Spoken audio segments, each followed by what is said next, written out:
Imagine a life where success comes naturally, almost effortlessly. Sounds dreamy, right? It's not as far-fetched as you might think. The secret? Habits. Dive into the world of atomic habits, where author James Clear unveils the extraordinary power of ordinary routines. Imagine this. You're on a plane and the pilot adjusts the heading by just a mere 3.5 degrees. Seems insignificant, doesn't it? But if you're flying from Los Angeles to New York, this tiny change means you'd end up in Washington, D.C. instead. That is the power of a slight change maintained over time. Now let's bring it back to our daily lives. Think about the habits you formed over the years. The 5-minute social media scroll that turned into 30 minutes. The daily latte that added up to a small fortune at the end of the year. Or the bedtime reading routine that led to a vast wealth of knowledge over time. These are all instances of the compound effect of habits. This compound effect is a principle that magnifies the results of your habits over time. Just like how money multiplies through compound interest, the effects of your habits multiply as you repeat them. They seem to make no difference on any given day, and yet the impact they deliver over the months and years can be enormous. It's not just about what you achieve, but about who you become. Each habit is a small decision, and each decision is a vote for the kind of person you wish to become. Your identity emerges out of your habits. Every action, no matter how small, is a step towards becoming the best version of yourself. So the question isn't whether habits are powerful. They are. The real question is, which habits are you going to let drive your life? The ones that hold you back or the ones that propel you forward? So, our habits can indeed make or break our lives. Did you know that your environment plays a crucial role in shaping your habits? Let's delve into this concept that's often overlooked when we talk about personal development and habit change. This is the idea of making it obvious. What does make it obvious mean, you ask? Well, it's about creating an environment that makes your desired actions easy to see and hard to ignore. It's about setting up visual cues that prompt you to act on your positive habits. Take an example. You want to read more. Instead of tucking your books away in a cupboard, place them on your coffee table, your desk, or your bedside table. Make them a part of your environment. Make them so obvious that you can't help but pick one up. Now, how can we apply this to other habits? Let's say you want to drink more water. Keep a water bottle on your desk. You see it, you drink. You want to take more breaks from screen time? Set a timer or an alarm as a reminder. Make these cues a part of your environment and see how they nudge you towards your habits. But hold on. What about the habits we want to break? Well, the same principle applies. Make the cues associated with your negative habits less obvious. If you want to cut down on your screen time, don't keep your phone next to your bed. If you're trying to eat healthier, don't stock your pantry with junk food. The key here is to design an environment that makes your good habits easy and your bad habits hard. It's about creating a world where the good habits are the path of least resistance. And remember, it's not about huge, sweeping changes. Small, incremental adjustments to your environment can have a profound impact on your behavior. You're essentially setting the stage for your future self to succeed. So take a moment today to look around. What does your environment tell you about your habits? What changes can you make to nudge you towards your goals? Remember, a conducive environment is the first step towards better habits. Ever wondered why it's important to celebrate even the smallest of victories? Well, let's dive right into it. Imagine you're on a journey to climb a mountain. Every step you take is a small victory leading you towards the peak. Now, wouldn't it be more motivating if you celebrated each of those steps rather than just waiting to cheer when you reach the summit? That's the principle of make it satisfying in action. The idea behind this is simple yet profound. Our brains are wired to repeat actions that bring us joy or satisfaction. So when we celebrate small victories, we're essentially rewarding ourselves. This reward produces a feel-good chemical in our brain called dopamine, which motivates us to repeat the action.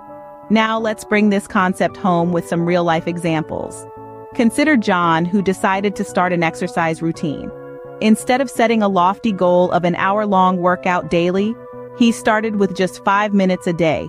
Each day he completed his 5-minute workout, he'd mark it off on his calendar, a small celebration of his commitment.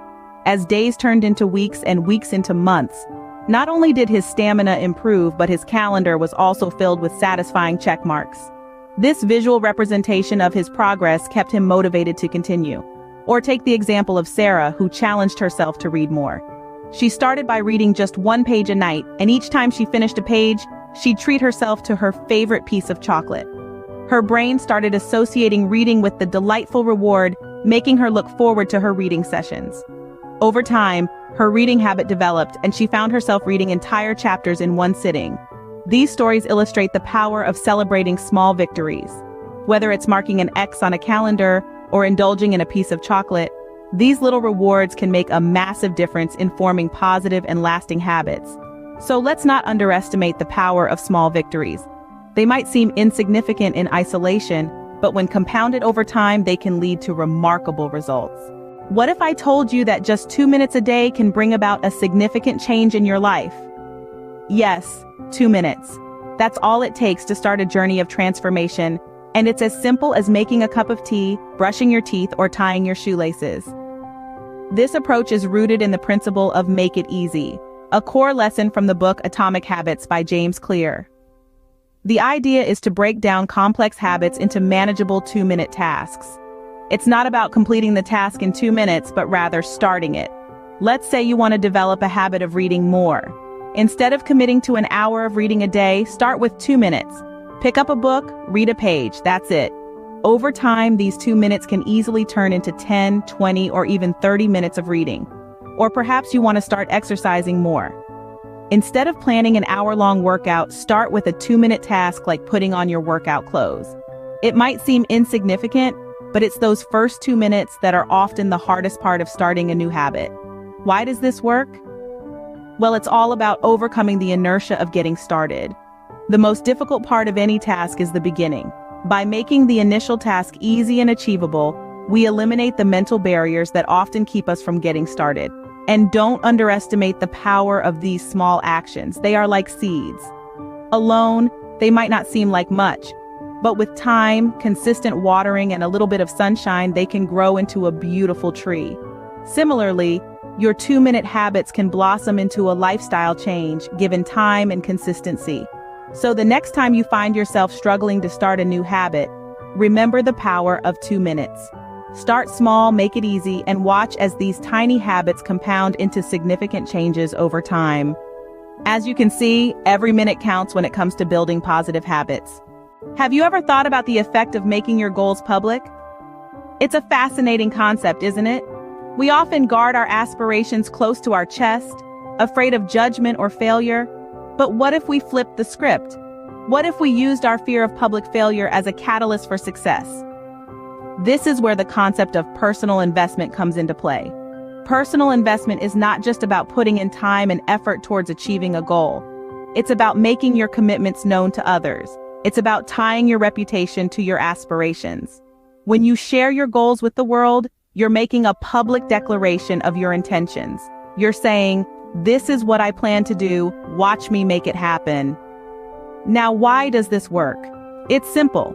We, as humans, are social creatures. We care about how others perceive us. We're wired to avoid public failure. So when we make our goals public, we're adding an extra layer of accountability. We're creating a social contract of sorts where we feel obliged to follow through on our commitments, not just for ourselves, but for those who are watching us. But there's another beautiful aspect to sharing your goals. It invites support. When you make your aspirations known, you're opening up opportunities for others to offer help, advice, or encouragement. It might be a friend who has a similar goal and wants to partner up, or it could be a mentor who sees potential in you and offers guidance.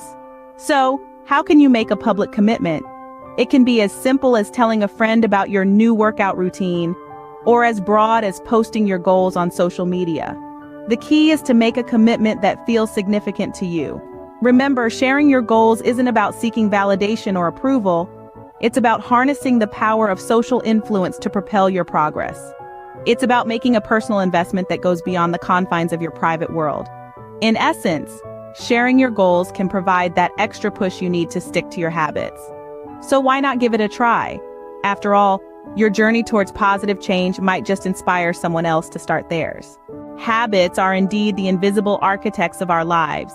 And with that, we've explored the power of habits, how to design your environment for success, the importance of celebrating small victories, the transformative potential of 2-minute habits, and the impact of public commitment and personal investment. Now, it's time to take control of your life's architecture. Start building positive habits today. Remember, a journey of 1,000 miles begins with a single step. So what's going to be your first step towards building positive habits?